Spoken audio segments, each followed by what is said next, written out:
वालेकुम, नमस्ते, सत श्री अकाल। कैसे हैं आप लोग? उम्मीद करती हूँ ठीक होंगे, खुश होंगे। मैं हूँ हज़ीका अली और मेरे साथ हैं तारिक नियाज़ी। अस्सलाम वालेकुम, नमस्ते, सत श्री अकाल। उम्मीद करता हूँ ठीक होंगे, खुश होंगे। दोस्तों जहाँ रहे खुश रहें, माँ बाप का ख्याल करें, क्योंकि माँ बाप है तो सभी कुछ है। आज की हमारी वीडियो है बहुत ही इंटरेस्टिंग। उससे पहले मुझे एक बात याद आई। रोबोट मूवी में जो चिट्ठी था उसको 50 साल की उम्र में प्यार हुआ था। मुझे ऐसे ही याद आ गया तो चले आप लोग के साथ साझा कर देते हैं इस ख्याल को। तो आज की हमारी वीडियो है प्रशांत धवन की बहुत ही latest video, world leaders worried about what is happening in Brazil. So start करते हैं अपनी वीडियो को। Let's start. ओके गाइस, तो वीडियो का टाइटल है what world leaders worried about what is happening in Brazil, PM Modi said this. So start करते हैं video को। नमस्कार and welcome you all to world affairs. मैं हूं प्रशांत धवन। नाउ 8 जनवरी को जो ब्राजील में हुआ है, जो दृश्य ब्राजील से आए हैं, ये देखकर पीएम मोदी समेत दुनिया भर के वर्ल्ड लीडर्स एक ही स्वर में कह रहे हैं कि मैं बहुत चिंतित हूं ब्राजील की सिचुएशन को लेकर। यहाँ पर आप देख पाओगे पीएम मोदी की ट्वीट है, deeply concerned about the news of writing and vandalism against the state institutions in Brasilia. Brasilia capital है ब्राजील की, और यहाँ पे दंगे हो रहे हैं। इनका पार्लियामेंट, सुप्रीम कोर्ट, प्रेसिडेंट का जो पैलेस है, हर जगह लोग अटैक कर रहे हैं, वायलेंस हो रहा है। और ये देखकर पीएम मोदी ने कहा है कि मैं बहुत चिंतित हूं। सेम बात बोली है जो बाइडेन ने कि मैं कंडेम करता हूं जो असॉल्ट हो रही है डेमोक्रेसी पर। और आगे आप देखोगे दुनिया भर में जो भी मेजर डेमोक्रेसीज हैं उनके वर्ल्ड लीडर्स ने सेम बात बोली है, चाहे इमानुएल मैक्रोन हो, जस्टिन ट्रूडो हो, इवन ट्विटर के आज के समय जो चीफ बन चुके हैं इलॉन मस्क, इन्होंने भी कहा है कि मैं उम्मीद करता हूं कि जो लोग हैं ब्राजील के, ये शांतिपूर्ण तरीके से अपने मैटर्स रिजॉल्व कर पाए। ना पहली बात तो ये समझ लो कि जिस कंट्री की हम बात कर रहे हैं वो है कहां पर। यहाँ पे आप देख पाओगे, ये आपके सामने वर्ल्ड मैप है, ये हमारा प्यारा भारत हो गया। और यहाँ पे आप देख पाओगे ये है ब्राजील। ब्राजील साइज में इंडिया से बहुत बड़ा है, आबादी में काफी छोटा है। जहाँ पे इंडिया की आबादी बताया जा रहा है कि अब 135 करोड़ के आसपास है, ब्राजील की आबादी 22 करोड़ है, जो अपने आप में बहुत बड़ी है। 22 करोड़ लोग कम नहीं होते। और ब्राजील आप अगर देखें तो एक काफी इंपॉर्टेंट इकोनॉमी भी है। ब्राजील G20 का भी पार्ट है, और ब्राजील आपको ब्रिक्स कंट्रीज में भी मिलेगा। तो आप कह लीजिए एक प्रॉपर मल्टीलैटरल कंट्री है जिसके अच्छे रिलेशंस हैं चाइना, रशिया और यूएसए दोनों के साथ। और ब्राजील के गवर्नेंस सिस्टम की अगर हम बात करें तो ब्राजील में आपको मिलेगी प्रेसिडेंशियल फॉर्म ऑफ डेमोक्रेसी। और इसी बात को लेकर आज के समय ब्राजील में हिंसा हो रही है कि एक नेता के सपोर्टर्स जो करंट लीडर है ब्राजील में, उनको अटैक कर रहे हैं और पूरे कैपिटल में दंगे फैलाने की कोशिश कर रहे हैं। देखो ये जो सारा इशू है ना, ये शुरू हुआ था अक्टूबर 2022 के इलेक्शंस में। अब वैसे मैं आपको बता दूं, ब्राजील एक बहुत ही पैशनेट कंट्री है। ब्राजील में पहली बात तो स्पेनिश बोलते नहीं है ये लोग पोर्टुगीज बोलते हैं। तो काफ़ी बार हम इंडिया में उनके मीडिया को इतना कंज्यूम कर नहीं पाते क्योंकि लैंग्वेज बैरियर है। मगर ब्राजील में इलेक्शंस बहुत ज़्यादा पैशन के साथ लड़े जाते हैं। और इंडिया में देखो, मैं ये कहूँगा कि जब जनरल इलेक्शन होते हैं, जब टाइम आ जाता है देश की केंद्र सरकार में गवर्नमेंट चुनने का, तो आप देखोगे ज़्यादातर जो सेलिब्रिटीज़ हैं, क्रिकेटर्स हैं, ये न्यूट्रल हो जाती हैं। एटलीस्ट जो बिल्कुल टॉप टियर ए लिस्ट हमारे यहाँ सेलिब्रिटीज़ हैं, ये न्यूट्रल हो जाती हैं। ब्राज़ील में ना सिचुएशन ऐसी है कि ब्राज़ील के फुटबॉल टीम के जो कैप्टन है आज के समय, नेमार, आपको पता होगा बहुत ही फेमस फुटबॉलर है नेमार, ये खुद कूद गए और इन्होंने बोल्सोनारो के सपोर्ट में ये वीडियो डाल दी। यहाँ पर आप देख पाओगे बोल्सोनारो शेयर कर रहे हैं ये वीडियो। इसमें ब्राज़ील की फुटबॉल टीम के कैप्टन कह रहे हैं कि मेरे हिसाब से आप वोट करो बोल्सोनारो को।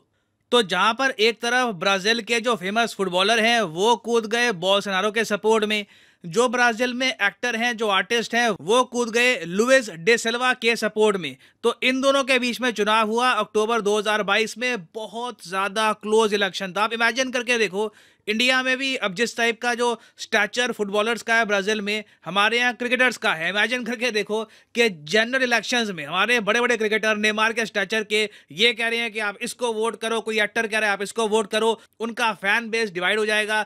तो ब्राजील में भी ऐसा ही हुआ। बहुत ज्यादा करीबी इलेक्शन था और इन दी एंड रिजल्ट ये आया कि लुइस डा सिल्वा को मिले 50.90% वोट, बोल्सोनारो को मिल गए 49.10% वोट। बिल्कुल एक छोटे से मार्जिन से बोल्सोनारो हार गए। अब यहाँ पे आप समझ सकते हैं क्या हुआ होगा। बोल्सोनारो जो वैसे ही ब्राजील के प्रेसिडेंट थे, इन्होंने कहा कि मैं जी ये रिजल्ट एक्सेप्ट ही नहीं करूंगा। और यहीं पर ना डेमोक्रेसी टूट जाती है। लोग काफी बार कहते हैं कि एक कंट्री को जेन्युइनली डेमोक्रेटिक क्या चीज बनाती है। देखो मेरे हिसाब से सबसे इंपॉर्टेंट पार्ट होता है डेमोक्रेसी का ट्रांसफर ऑफ पावर के चुनाव हो गए, वो डल गए। अब जो पावर में था वो अपनी कुर्सी छोड़ेगा और जो जीत गया वो कुर्सी संभाल लेगा। ये जो ट्रांसफर ऑफ पावर है ना, ये आप कह सकते हो बहुत ही इंपॉर्टेंट हॉलमार्क है डेमोक्रेसी का। ये बराक ओबामा कह चुके हैं कि पीसफुल ट्रांजिशन ऑफ पावर, कि एक पार्टी जो हार चुकी है वो पावर आगे जो दूसरी पार्टी है उसको देगी। ये सबसे इंपॉर्टेंट है, ये हॉलमार्क है एक डेमोक्रेसी का। और यूएसए में मैं कहूंगा कि 2020 के चुनाव से पहले जो डोनाल्ड ट्रंप जो बाइडेन के बीच में जो हंगामा हुआ था, उस सब को आप अगर छोड़ दो तो इनके यहाँ एक बहुत ही अच्छी एक आप कह लो लेगेसी चल रही थी, जहां पर जो भी इलेक्शन हारता था वो अपनी हार एक्सेप्ट करता था, चाहे वो कैसे भी हारे। फॉर एग्जांपल काफी बार लोग बात करते हैं सन 2000 के यूएस इलेक्शन के बारे में, जहां पर जॉर्ज बुश लड़े थे एल गोर के अगेंस्ट। इन दी एंड देखो, एल गोर को वोट परसेंटेज में जरा मिले, मगर इलेक्टोरल कॉलेज और एक सुप्रीम कोर्ट के डिसीजन की वजह से ना बिल्कुल by the thinnest margin George Bush आगे निकल गए, ये बन गए यूएस प्रेसिडेंट। उसके बाद आपको पता होगा 9/11 हो गया, इराक पे अटैक कर दिया यूएसए ने, वॉर ऑन टेरर, बहुत सी चीजें एक के बाद एक हुई। और आज भी ना यूएसए में कई लोग डिबेट करते हैं इस इलेक्शन के बारे में कि अगर उस वक्त एल गोर अड़ जाते कि नहीं जी मुझे जरा वोट पड़े हैं, मैं असली प्रेसिडेंट हूं, और ये बुश के सामने खड़े हो जाते तो क्या होता। आज भी इस पर डॉक्यूमेंट्री बनती है, बुश वर्सेस गोर, एक बहुत ही इंपॉर्टेंट टॉपिक है स्टडी का अमेरिकन इलेक्शंस में। मगर आप कह लीजिए उस वक्त एल गोर ने डेमोक्रेसी की गरिमा रखी। और ये देखो हमारे यहाँ भी है, मैं यहाँ पे बोलूंगा जो काम ट्रंप और बाइडेन के बीच में हुआ था 2020 के चुनाव में, कि डोनाल्ड ट्रंप के सपोर्टर्स ने एक बार को जो कैपिटल हिल है ये कब्जा ली और बिल्कुल अमेरिकन डेमोक्रेसी का मजाक बन के रह गया। हमारे यहाँ एटलीस्ट ऐसे नहीं होता। मैं यहाँ पे ये कहूँगा इसका क्रेडिट जाता है हमारे यहाँ दोनों मेन नेशनल पार्टीज को। हमारे यहाँ देखो छोटी पॉलिटिकल पार्टीज भी हैं जो लोकल लेवल पे लड़ती है, वो काफ़ी बार कह देती है कि धांधली हुई है, ये मशीन सही नहीं है वगैरह, मगर वो लोग भी चुप हो जाते हैं। उनको जब दिख जाता है कि 1-2 महीने के बोलने के बाद कोई सपोर्ट कर नहीं रहा हमारे नैरेटिव को, तो वो लोग भी चुप हो जाते हैं। बट जो मेन पॉलिटिकल पार्टीज हैं, जो मेन लीडर्स हैं हमारे यहाँ, उन्होंने इलेक्शन का रिजल्ट हमेशा एक्सेप्ट किया है।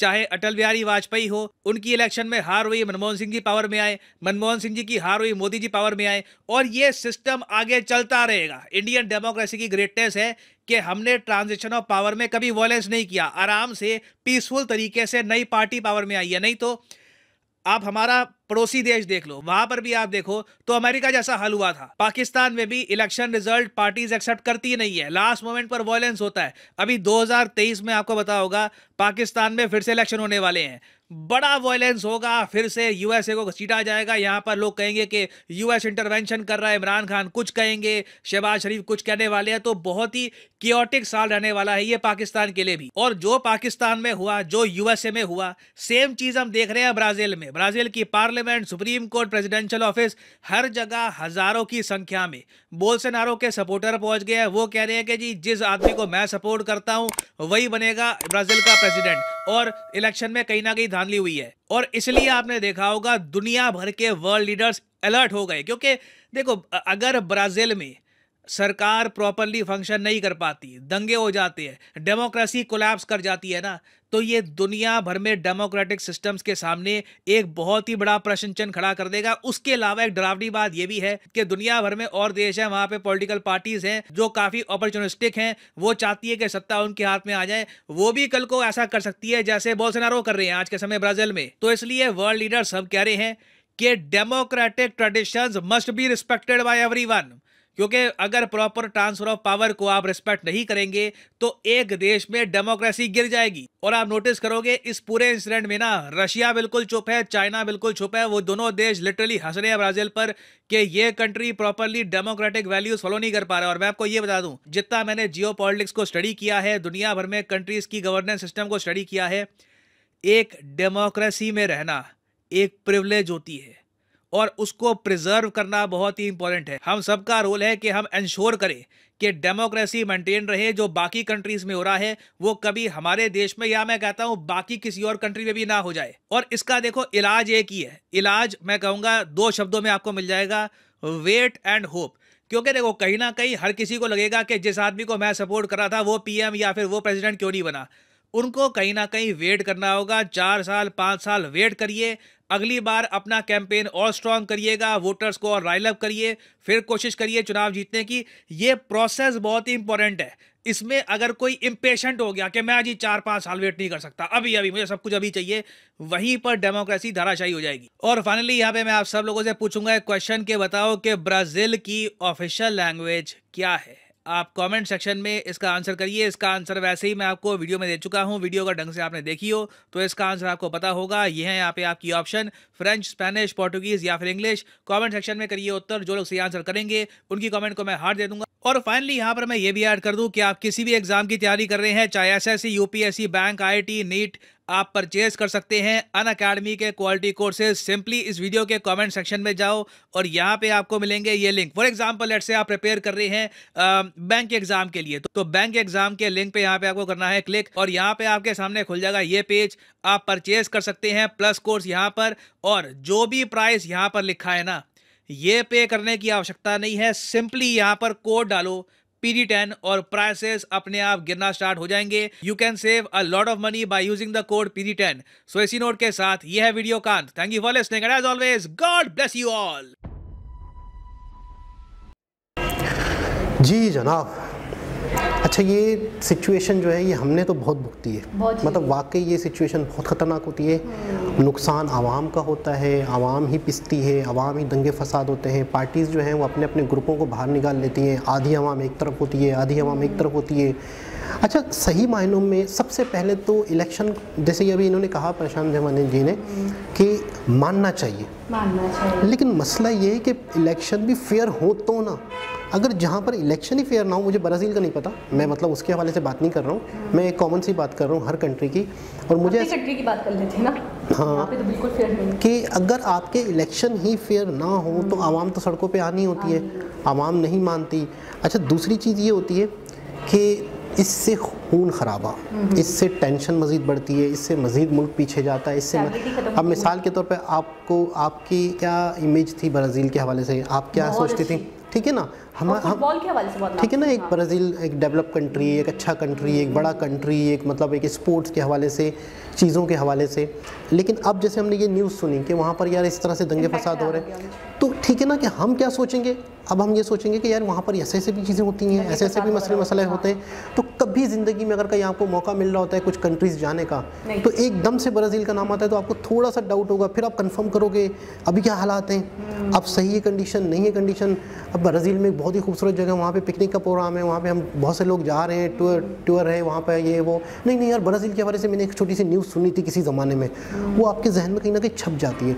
तो इस तरह से अब अच्छा, अब हमने ब्राज़ील की सुनी, हमने ब्राज़ील की सिर्फ एक न्यूज़ सुनी, हमारे माइंड में थोड़ी सी नेगेटिविटी आ गई, ठीक है ना, जाने के हवाले से। अव्वल तो हम जा नहीं सकते, या जाने को कोई इरादा नहीं, प्लान नहीं है, अगर किसी का होता, ठीक है ना, किसी का होता प्लान तो। इसी तरीके से पाकिस्तान के हवाले से अगर हर महीने, हर दूसरे महीने इस तरह से न्यूज़ आए, उसने इसको हटा दिया, उसने इसको तख्ता पलट दिया, उसने इसको एंड कर दिया, वहाँ पे आवाम रोडों पे आ रही है, वहाँ पे पुलिस ने आवाम को मारा, आवाम ने पुलिस को मारा, फलाना हुआ, ठीक हो गया, दूसरे महीने फिर आ गई, अगले महीने 15 दिन बाद फिर आ गई। तो कितना आहिस्ता आहिस्ता एक एक छोटा छोटा पॉइंट होता है, नुक्ते की तरह की, मतलब पॉइंट्स जमा होते हैं किसी के माइंड में, वो आगे चल के एक ब्लैक धब्बा बड़ा सा बन जाता है। वो धब्बा मिटना बहुत मुश्किल हो जाता है, वो धब्बा डिलीट होना मुश्किल हो जाता है। मुझे जहाँ तक डेमोक्रेसी की डेफिनेशन समझ आई है, वैसे तो मैं कोई बहुत जानी मानी पॉलिटिशियन हूँ नहीं जिस पे बात करूँ जमहूरियत के हवाले से, लेकिन जहाँ तक मतलब मैं चलिए कि एक बचकाना दिमाग है और उसके अंदर अगर मैं एक छोटी सी डेफिनेशन बिठाऊँ डेमोक्रेसी की, तो मैं ये कहूँ कि ट्रांसपेरेंसी एक चीज़ ये हो गई और पहली चीज़, और दूसरी चीज़ एक्सेप्ट करना, पावर को, यानी कि ट्रांसफॉर्मेशन या ट्रांसफ़र ऑफ पावर, उसको एक्सेप्ट करना कि लोग क्या चाहते हैं, आवाम आपकी क्या चाहती है, जनता आपको, आपकी जिस लीडर को पसंद कर रही है, जिस पॉलिटिशियन को पसंद कर रही है, उसको आप वेलकम करो। और दूसरी चीज़ स्टेबिलिटी, आपके मुल्क के अंदर स्टेबिलिटी होनी चाहिए, खून खराबा, दंगे फसाद, जलसे, और वो क्या होती है, मार्च होती रहती है हमारी, लॉन्ग मार्च होती रहती है, 2-3 महीने में बाद तो कोई ना कोई जलसे तो मसला ही नहीं है, जलसे तो मामूल की बात हो कल गई। परसों भी था कराची में इधर उधर, मतलब जलसे तो होते ही रहते हैं। नहीं, अभी मैंने फेसबुक पे आई थिंक 2-3 दिन पहले देखा कि कोई लॉन्ग मार्च फिर से स्टार्ट हो रहा है हमारे यहाँ, कि वो बाकायदा पूरे पाकिस्तान में घूमेंगे, हर जगह जाएंगे, हर सिटी में जाएंगे, जलसे करेंगे, तकरीरें करेंगे, आवाम को थोड़ा सा प्रोवोक करेंगे, उनके अंदर जोशो वलवला जगाएंगे कि जी हमें जीतना है, हमें आना है, हमें कुछ करना है पाकिस्तान का। अच्छा, मुझे एक चीज़ समझ नहीं आती कि जैसे कि हमारे बुजुर्ग मिसाल भी देते हैं कि दूध का जलावा दही को भी या छाछ को भी फूंक कर इस्तेमाल करता है या पीता है, क्योंकि वो दूध से जल चुका होता है। तो हम क्योंकि बहुत कुछ सह चुके हैं, मैं पता नहीं क्यों मैं मेंशन करूं या ना करूं, कर लेती हूँ।